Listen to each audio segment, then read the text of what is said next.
Isang linggo ko nang sinasabi na itong impeachment na to ay hindi para malaman ang katotohanan. Hindi para malaman kung may nagawa bang mali si VP Sara o wala. Ang impeachment na to ay ginagawa lang sandata sa isang labanan ng mga political parties. Bakit ba? Ba't nagagamit na sandata tong impeachment? Which supposedly dapat sacred to eh. Yung impeachment hindi lang basta-basta maisipan ng isang politiko na gamitin niya para lang makapagpabagsak ng isang politiko. Dalawang political elites, Marcos Duterte, bungguan. Para mapahina isa, wineponize lang ang impeachment. Sa huli ng video na to, malalaman nyo kung bakit nawe-weaponize ng impeachment at may solusyon ba dito. Di ba? Sagutin natin yan. This is The Terminus and I'm June, the host.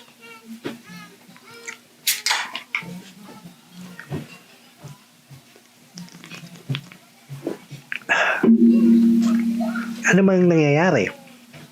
Ngayon, since may nakabinbin na impeachment, pinag-uusapan yung impeachment, paralisado lahat. Apektado ang buong bansa. May destabilization. Bakit? Ngayon, pinag-uusapan siya sa House of Representatives sa Congress. Imbis na ang Kongreso ay nag-uusap, gumagawa sana ng batas na makakatulong sa Pilipinas para umunlad naman sana ang Pinas. Ito ang pinag-uusapan. Impeachment. Alam naman na lahat yan na this is just power calibration. Na gusto lang naman talaga pabagsakin ng Marcos, pahinain ng Marcos ang mga Duterte. Ayun na nga. Nagkakaroon ng government paralysis. Imbis na sa paggawa sana ng magagandang polisiya, magagandang batas, nakafocus ang Congress, ang mga congressman, sa impeachment, may policy stagnation. At higit sa lahat, economic uncertainty. Sumabay pa tong Middle East crisis. Di nyo ba naisip kung gaano kabigat tong Middle East crisis na to? Kesa ang pinag-uusapan natin kung gaano nasaktan si Ann Curtis. Sana ang pinag-uusapan natin is tong crisis na to sa Middle East. Ito bibigyan ko kayo ng idea kung gaano kabigat tong Middle East crisis na to. Right now, ginera ng Amerika at Israel ang Iran. Ngayon, buong Middle East paralisado. Anong meron sa Middle East? Nasa Middle East, karamihan ng mga OFWs natin. And ang OFW, if I'm not mistaken, ito yata number 1 economic driver ng Pilipinas. Ayun yung parang nagiging export na kasi ng Pilipinas. Imbes na sana may manufacturing tayo, may agriculture. Pero OFW yung pinagkakakitaan ng Pinas, di ba? So, nasa ng karamihan ng OFW? Like I said, nasa Middle East, di ba? May gera ngayon sa Middle East, paralisado lahat, di ba? Hindi lahat yan. Lahat sila nawala ng trabaho ngayon. Yung iba, kailangan nang umuwi sa Pinas. Kasi mga ibang company sa Middle East ngayon, mga nagsasara na rin. Ngayon, ang dami nang mawawalang trabaho ng Pinoy. Hindi apektado yung mga pamilya nila sa Pilipinas. Mababa pa yung income ng Pilipinas na nakukuha nila sa mga OFW sa pagpapalit ng pera. Dagdagan mo pa yung pagtaas ng gasolina. Kasi, ang gasolina, karamihan din sa Middle East nang gagaling. Kung paralisado ang transportation, hindi nakakarating ang gasolina, tumataas. Pag tumaas ang gasolina, tumataas ang bilihin. Kung nagtuloy-tuloy ito, hindi agad duminto tong gera, ano na lang ang mangyayari sa Pilipinas? Na-imagine nyo ba? Anong pinag-uusapan natin ngayon? Impeachment. Kung gaano natin na-hurt yung feelings ni Ann Curtis. Ayun ang pinofocus. Imbes na sana, yung mga congressman ngayon, pinag-uusapan kung paano natin malalagpasan tong crisis na to. Bakit ba kasi to nangyayari? Ang problema lang naman ito. Ito lang yan Hindi kaya, simple ang problema niyan. Kaya may impeachment, sabihin ko na. Kaya wini-weaponize tong impeachment Dahil yun nga, gusto lang naman pahinain ng Marcos ang mga Duterte. Kasi itong Duterte, sobrang lakas ngayon nito sa mga tao. They are populist. Ang lakas ng voter base nila. Pakalaki. Ngayon, bakit gustong pabagsakin ng Marcos ang Duterte? Especially VP Sara. Dahil sa Imperial Manila, yung mga nagpapalakad sa Imperial Manila, which are the oligarchs, ayaw nilang pumalit kay Marcos si VP Sara. Ganun lang kadali yun. Bakit? Kasi si VP Sara, mahirap tung hawakan, mahirap kontrolin. Kasi nasa Davao siya. Ngayon, yung mga nasa Manila, alam niyo kasi mga oligarchs is gusto nila ng control.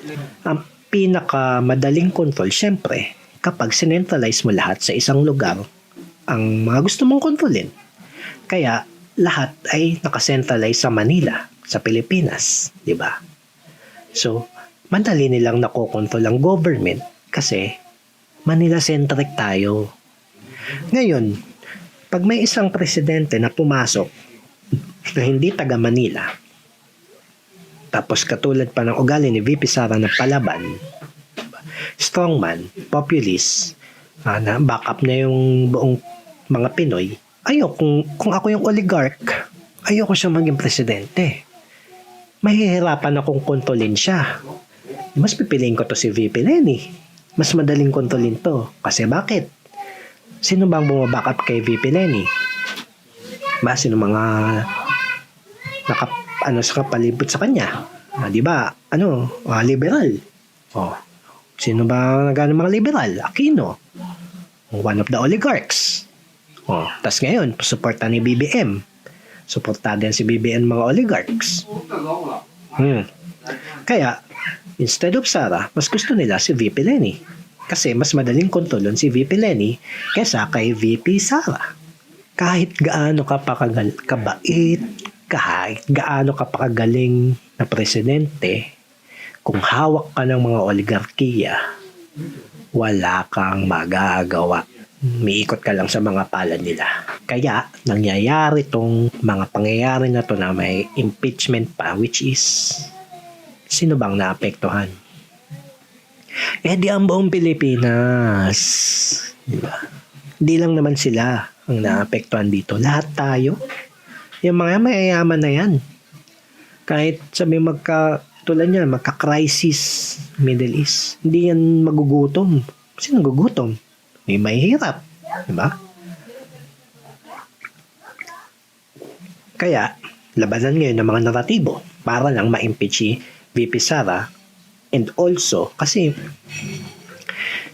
kahit ma-impeach mo tong si VP Sara pwede tong palitan, since dynasty din sila, pwede siyang palitan nila ni Pulong. Parang may plano na nga yata na pag na-impeach si VP Sara, si Pulong yung papalit. Paulo Duterte. Kasi ang lakas talaga nila sa mga tao. Ang ginagawa ngayon ng kalaban nila, imbis na i-impeach lang, gumagawa narrative, nagpapatong-patong sila ng mga negative narrative against the Dutertes para pabagsakin ang voters' confidence nila. Ano ba talaga kasi ang problema? Bakit nangyayari to? Bakit nangyayari tong gantong sistema na pag may dalawang pamilya nagbanggaan, dalawang political dynasty nagbanggaan, diba? Naapektuhan lahat. Ano ba ang solusyon? Kasi sa Pilipinas is hindi tayo nakabase sa political party. Diba? Unlike binase natin ang constitution natin tsaka form of government natin sa Amerika. Ang problema, ang Amerika meron silang party system na malakas. There's democratic and there's republic. Left and right wing yan sa Amerika. Dito sa Pilipinas, walang ganun. Nakabase sa Pilipinas sa pangalan. Anong pangalan yan? ay imbes na sana yung party-based tayo, yung mga kunyari, Liberal Party, PDP Laban, Lakas, mga ganon, mga walang ano lang yun, palamuti, walang kwentang party yan. Ang talagang parang naging party na sa Pilipinas ay yung mga apelido. Aquino, Marcos, Duterte, ngayon may nagsisibulan na, Tulfo, di ba? Ayan talaga yung party sa Pilipinas. Mga apelido, political dynasty. Ngayon, ngayong linggo, napag-usapan tong anti-political dynasty bill na pinasa ni Sandro Marcos. Walang kakwenta-kwenta. Sa tingin nyo, isang galing sa political dynasty nagpasa ng anti-political bill. Sa tingin nyo, mapagkakatiwalaan nyo yung political bill na yun na effective? Diba? Hindi, di ba? Walang kwentang political bill, anti-dynasty political bill yan. Anong pa nga diba? Kahit sabihin mo pa na yung pinakamahigpit na anti-political dynasty bill pa ipasa nila na up to the 4th degree pa na yan. Bawal talaga magkasabay-sabay sa lahat ng posisyon and lagyan nila ng limit kada term ng magkakasunod na dynasty. Though, I concede na maano sila, mababawasan talaga yung political dynasty pag ganun yung ginawa. Pero, I think, makaka-adapt pa rin yung mga yan. Kung wala naman tayong ibang babaguhin sa sistema. Kasi nga, ang sistema natin is surname base. Hindi tayo naka-party base. Hindi yung value ng party yung iniisip ng mga voters pag bumoboto. Kaya, ang hirap na rin sisihin ng mga tao ngayon na vote wisely, vote wisely. Ang problema, wala namang mapagpilian masyado. Ang pa-press release lang ng mga to, apelido. Ay, mabait kami, galit kami sa kurap, ganyan. Wala talaga yung mga values na ini-incorporate nila na, kunyari, sa Amerika, may conservative, may liberal value, mayroong progressive. Ganon, walang ganon dito sa Pilipinas. Nakabase tayo sa patronage, sa apelido. Kung sino yung sikat, hindi na natin tinitingnan basta mukhang mabait, na mukhang hindi kurap. Okay na, iboboto na yan. Hindi na natin tinitingnan kung ano yung nire-represent niyang value, kung ano yung nire-represent niyang principles. Ayan ang problema sa Pilipinas. Isang problema sa Pinas. We are not party-based. Surname-based tayo. Kaya, kapag nagkaroon ng collision between these surnames, ano nangyayari? Kawawa ang Pilipinas, di ba? Buong bansa apektado. Dalawang faksyon, dalawang political dynasty magbungguan. Buong Pilipinas apektado. Paralisado lahat. Aside from that is yung local government code noong 1991. Itong local government code, maganda sana yung prinsipyo nito. Maganda sana yung gustong gawin nitong local government code. Ang gustong gawin nito sana is i-decentralize ang Manila. Ang problema, kulang sa higpit. Masyadong naging maluwag naman ngayon sa mga local governments. Ang nangyari, yung mga local governments naging makapangyarihan. Since naging makapangyarihan ng mga local governments, edi nag-usbungan yung mga political dynasty dito sa mga local governments na to. Then, nagtatranslate sila into national government. Diba? Di lang sila nagiging mayor, governor, nagko-congressman na sila, nag-senators, iba, umaabot pa sa presidency. Ayan ngayon na naging problema nitong local government code. Kulang sa higpit. Masyadong nagkaroon ng kapangyarihan ang mga local government. Anong kapangyarihan to? Meron sila kontrolado nila ang business permit, kontrolado nila ang welfare, mga ayuda sa tao. Pwede silang ba? Mga business permit, pwede nilang makontrol yung mga business. Gusto lang dapat yung mga sumusuporta lang sa kanila, yun lang bibigyan nila ng business permit. Luluwagan nila sa business permit ng mga business. Sa welfare, yung mga sumusuporta lang sa kanila na mahirap, na nabibigyan ng welfare, ayun lang yung bibigyan ng welfare. Nagiging patronage system. Kaya nagkakaroon lalo ng kapangyarihan itong mga political dynasty. Kasi sila yung naaalala ng tao. Nagkakautang na loob. Ang tingin ng tao, nagkakaroon sila ng utang na loob dito sa mga apelido na to. Which is, ang totoo, galing talaga sa tax yung mga yun. Sila lang ang nagkokontrol. Sila lang yung naghihigpit. Diba? Mga procurement. Ganyan. Higpitan nila yan. Pinamimigay lang nila yan. Mas linuluwagan lang nila yan sa mga sumusuporta sa kanilang business, mahirap, patronage system. Kaya, itong political dynasty ay muusbong lalo. Summary, pag nag-usbungan yung mga political dynasty na yan, nagkaroon ng mga power hanggang national government, nagbungguan sila ngayon sa taas. Karoon na sila ng power dispute. Gagamitin ng bawat isa ang lahat-lahat ng pwede lang gamitin weapon para pabagsakin ang isa't isa. Currently, ang nangyayari, Marcos ginagamit ang impeachment para pabagsakin ang Duterte. Since we are in a presidential system, kaya itong impeachment gamit na gamit.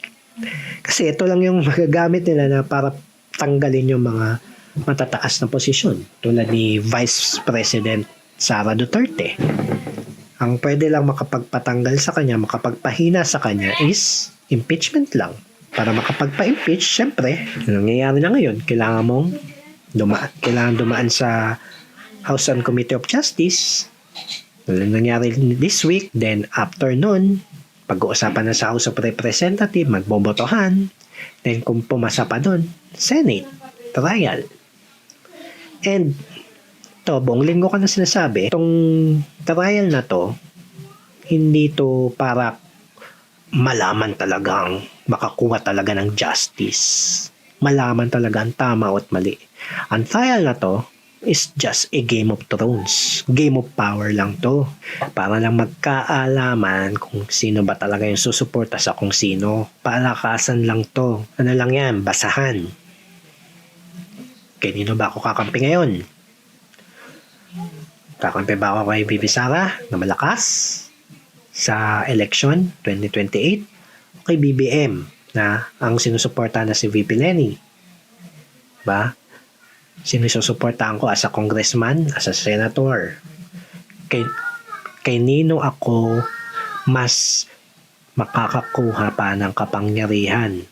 Siyempre, in the future, isipin mo kung sino mananalo. Kung manalo si VP Sara, kung sinuporta mo siya, mas favorable sa yun. So, itong impeachment, it's really not about para malaman nila yung kung may kasalanan ba o wala talaga tong si VP Sara. Itong impeachment is para malaman nila kung sino ba talaga yung kung malakas ba talaga sa mga tao o hindi itong si VP Sara. Kasi labanan to ng naratibo eh. Labanan ng narrative. Kaya nga tamo, tuloy-tuloy na yan. This week nagsimula na ang labanan ng narrative. Nagdemanda ng perjury si VP Sara dun sa witness. Si Trillanes din, nagdemanda dun sa maleta case. Tapos meron ding itong kay Ann Curtis nga. Puro narrative na yan. Labasan na yan ng narrative. So next week, huwag na kayo magulat kung may bagong narrative, may bagong iskandalo na lumabas. Part yan ng impeachment. Aalamin ng mga congressman ngayon na depende sa mga narratives na lumabas kung sino ba talaga yung susuportahan ng tao. Siyempre, kung sino susuportahan ng tao, doon sila. Doon sila babalimbing.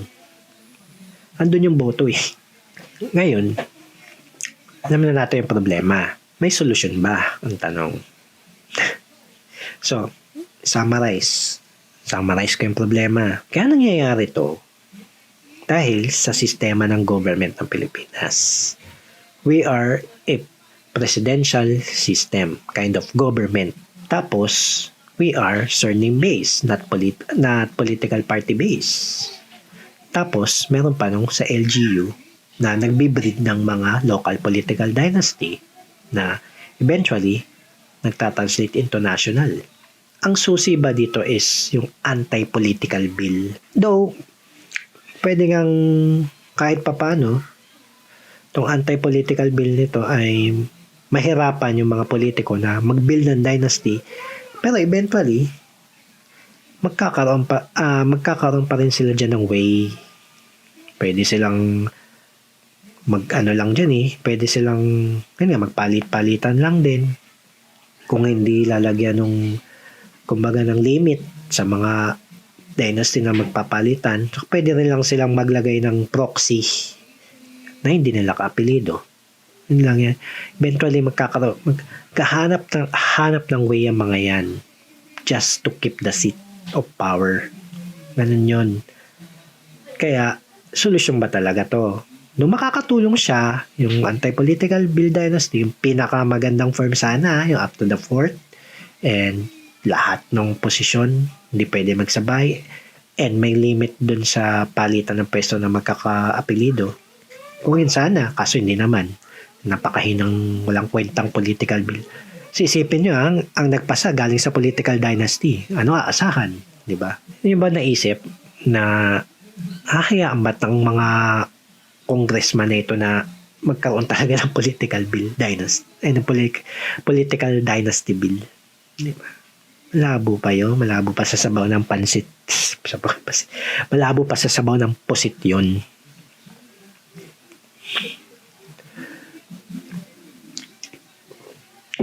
So, ano solusyon? Eto, medyo mahirap ang solusyon nga lang. Long term solution. Pero sana, kung etong solusyon na to ang mangyari, madaming masusolusyonan na problema sa Pilipinas. Una, since surname-based tayo, dapat, ayun yung una natin tanggalin, yung surname-based. Dapat mag-focus na tayo sa political party-based system. Paano natin gagawin yun? Yung papalitan din natin isang problema, which is yung presidential system natin. Gawin nating parliament system. Ang parliamentary system is political party-based. Masusolusyonan nito yung banggaan ng mga political dynasty. Kasi kahit hindi ka magkaroon ng anti-political dynasty bill sa isang parliament system, kahit magbanggaan sila, hindi maapektuhan masyado ang buong bansa. Bakit? Kasi in a parliamentary system, moboto ang tao base sa party, kung ano yung gusto nilang mag-represent na party. Yan, Liberal Party, yan, Democratic Party, etc. Hindi ka na sa apelido babase. Sa party na. Ngayon, itong mga party na to, magbubuo sila ngayon ng coalition government sa parliament. Sila ngayon yung mag-uusap kung sino yung gustong maging prime minister. Yan ang presidente. Ngayon, pwede pa rin magkaroon ng mga political dynasty dito sa within the party. Pero, kapag nagbunggo-bungguan sila lang mismo mag-uusap-usap. Pwede silang disiplinahin ng party leader. O kaya, kung yung prime minister, hindi na okay yung prime minister, pwede magkaroon ng vote of no confidence. Tanggal agad yan. Recently, nangyari dito sa Japan yun. Nagka-problema. Yung prime minister, nagkaroon na ng vote of no confidence sa prime minister. Anong ginawa ng prime minister? Nagpatawag siya ng election para malaman kung may sumusuporta talaga sa kanya. Ano nangyari? Overwhelming victory siya. Historical pa nga. Nalaman ng lahat na nasa kanya yung mandato ng tao. Move on na ang Japan. Return to normal. Tuloy-tuloy na ulit yung process ng gobyerno. Unlike sa Pilipinas, nagkaroon ng problema yung presidente, vice president, nagbanggaan. Kung ginawa, pina-impeach, sinaraan si vice president. Ano nangyayari ngayon? Paralisado ang Congress kasi nag-i-impeach. Ang tagal na. Kung nasa parliamentary system tayo, kung hindi na confident sa leader, sa prime minister, magkakaroon lang yun ng vote of no confidence. Either tanggal yung prime minister, bababa siya sa pwesto, or magtatawag siya election. Depende kung anong klaseng parliament system. Kasi may parliament system na diretso palit na siya. May parliament system na may choice siya kung pwede siya magtawag ng election or bababa na siya. Yun. Ngayon, edi solve ang problema ng impeachment. Doon pa lang. Sa Japan, daling na solusyonan. Yung dating parliament ay hindi na sila satisfied sa prime minister. Binote of no confidence nila. Si prime minister nagpatawag ng election. Nag-elect yung mga tao. Ang nanalo yung party ni prime minister. Overwhelming, historical. Ibig sabihin yung mga tao gusto pala talaga yung prime minister. Easy. Tapos ang problema, move on. Diba? Wala nang impeachment. Napakatagal ng proseso. Yun lang. Pinatan yung ng parliamentary system ng Pilipinas. Solusyonan na yung mga ganitong bangguan ng mga political dynasty. Kahit hindi mo natanggalin tong kahit di ka na maglagay nitong political dynasty bill. Okay na.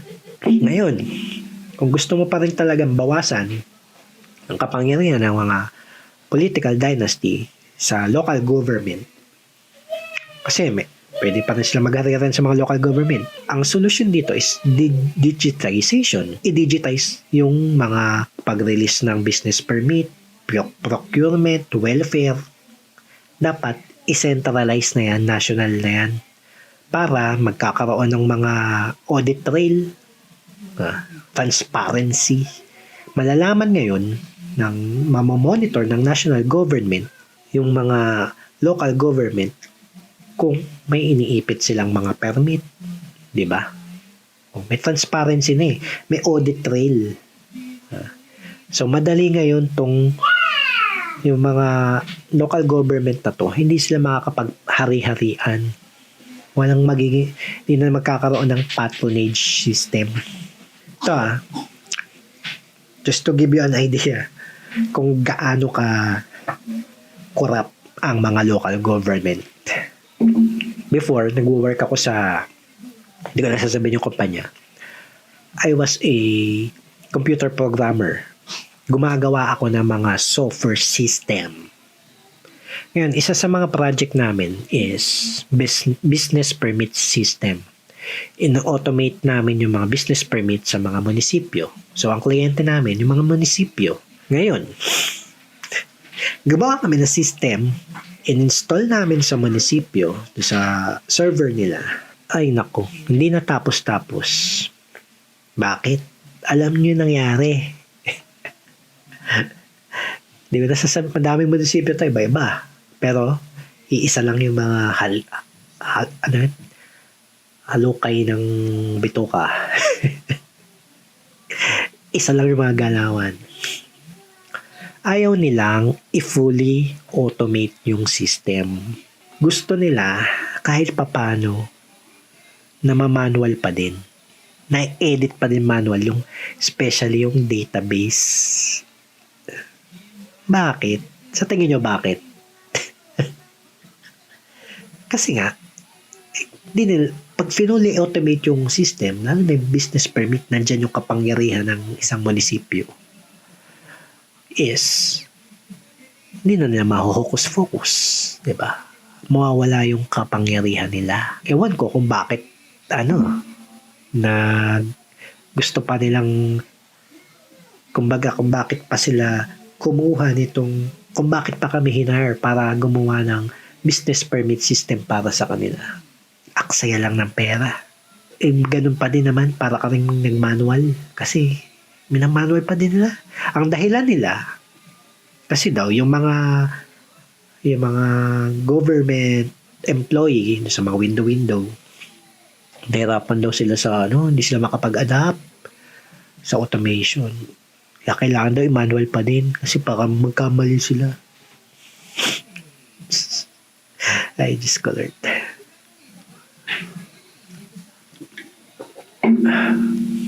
Ayun, nakwento ko lang kung gaano kakurap ang mga local government. Napansin nyo, di ba? Yung mga welfare, mga ayuda, di ba? Timing yan. Maglalabasan yan bago mag-election. Tas mga business permit, yung iba, napakamahal. Di ba? Yung mga nahihirapan yung mga small businesses, mga medium businesses dahil sa mahal ng business permit. And yung iba, iniipit pa kasi it's a form of power. That's the problem kung bakit yung tunay na problema, yung root cause, kung bakit ngayon nai-impeach si VP Sara. To summarize, nai-impeach si VP Sara hindi dahil gusto nilang malaman kung may mishandling ng budget or corruption sa Vice President. Lalo na sa confidential funds. Kasi isipin nyo na lang, lahat naman yan may confidential funds. And para saan pa yung confidential funds, di ba? Ayun ang di ko maintindihan eh. Kung gusto nyo i-audit yung confidential funds ng Vice President, edi sana lahat. Saka, ba't tinawag pa siyang confidential funds? Kung dapat i-divulge kung ano yung pinagkagat. Ay, Diyos ko. Hindi yun. Yun na nga. Hindi yun dahil para malaman kung tama o mali ba. It's just that may mga nagbubungguan lang dyan ng political dynasty, political elites, Marcos, Duterte. Nagkataon lang na medyo mas makapangyarihan ngayon ng Marcos since siya yung president. Marami siyang hawak sa Congress, sa Senate. Kaya, ayun, impeach. Tapos, may backing pa ng mga oligarchs. Pero, mga oligarchs talaga yan. Controlling behind. Ngayon, what's the solution? To summarize again, hindi okay yung anti-political dynasty bill. Yung pinaka mahigpit na form. Okay sana yon. Kaso, hindi talaga susolusyonan yung mga ganito klaseng problema. Ang pinaka-solusyon talaga is we turn away from surname-based systems and we should turn into political party system. Doon talaga dapat tayo naka-focus sa party, hindi sa apelido. Paano natin gagawin yun? Palitan dapat yung form of government natin from presidential to parliament. Ito compare sa Japan. Ang Japan, madami ding political dynasty yan. Yung nakaraang prime minister ng Japan si Shinzo Abe, na pinakamatagal yata siya ng prime minister, comes from a political dynasty. Pero pinoproblema ba nila yung mga impeachment man? Napaparelisa ba yung bansa pag nag-aaway-aaway sila? Hindi. Nagkakaroon din yan ng bungguan sa loob ng party nila. Pero sila mismo yung nag-aayos. Yung mga faction nila yung nag-aayos nun. Mga party mismo yung nag-aayos. Hindi nila dinadama yung buong bansa pag may mga bungguan sila. Sila lang. Yung bansa, yung takbo ng bansa, tuloy-tuloy pa rin yan. Kahit magkaroon silang problema. Ngayon, kung hindi na satisfied sa Prime Minister, madaling palitan. Vote of no confidence lang yan. Palit. Wala nang impeachment na napakatagal ng proseso. Wala nang ganon. Vote of no confidence, million Prime Minister, depende sa sa sistema. Kasi may parliament na sa Germany yata yun, na pag nagkaroon ng vote of no confidence sa Prime Minister, dapat meron nang nakaabang nakapalit na Prime Minister na papalit yan. So, ang choice na lang niya, bumaba ng pwesto, papalitan siya ng bago. Ngayon, sa ibang parliament system, dito sa Japan, pag nagkaroon ng vote of no confidence, I'm not sure kung yung emperor magde-decide kung magpapatawag ng election or bababa na si Prime Minister. Pero usually, kasi may president pa rin sa parliament system, may president o kaya emperor. Dito sa Japan, may emperor. Yung pag nagkaroon ng vote of no confidence, magbibigay, yung mag-choice ngayon nun, yung emperor, kung sabi niya, gusto niya magpa-election or bumaba na sa pwesto yung prime minister. Tapos papalitan na ng bagong prime minister sa coalition. Ganun lang kadali. Move on lahat. Wala nang matagalang bangayan, narrative versus narrative. Easy. And then, yung sa local government, para hindi nga maghari-harian yung mga political dynasty dyan, is transparency and digitization lang yan. Ay, hindi man pa madali. Pero, ay, may solution dyan.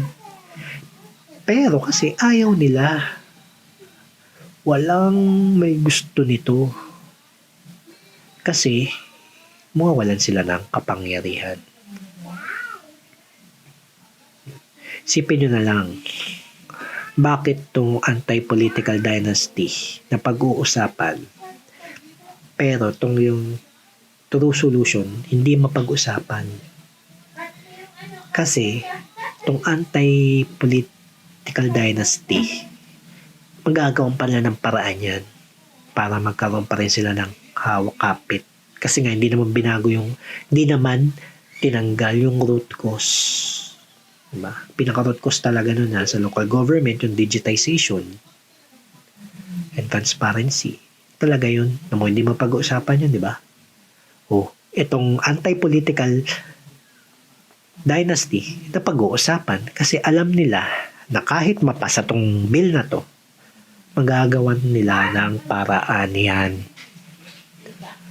And also, this being a parliament, di ba? Hindi nila mapag-usapan yan kasi ayaw nilang maalis yung kapangyarihan ng mga apelyido nila.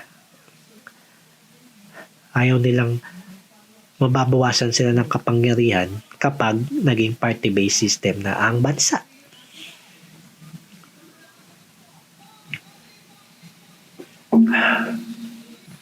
So, mag-isip kayo.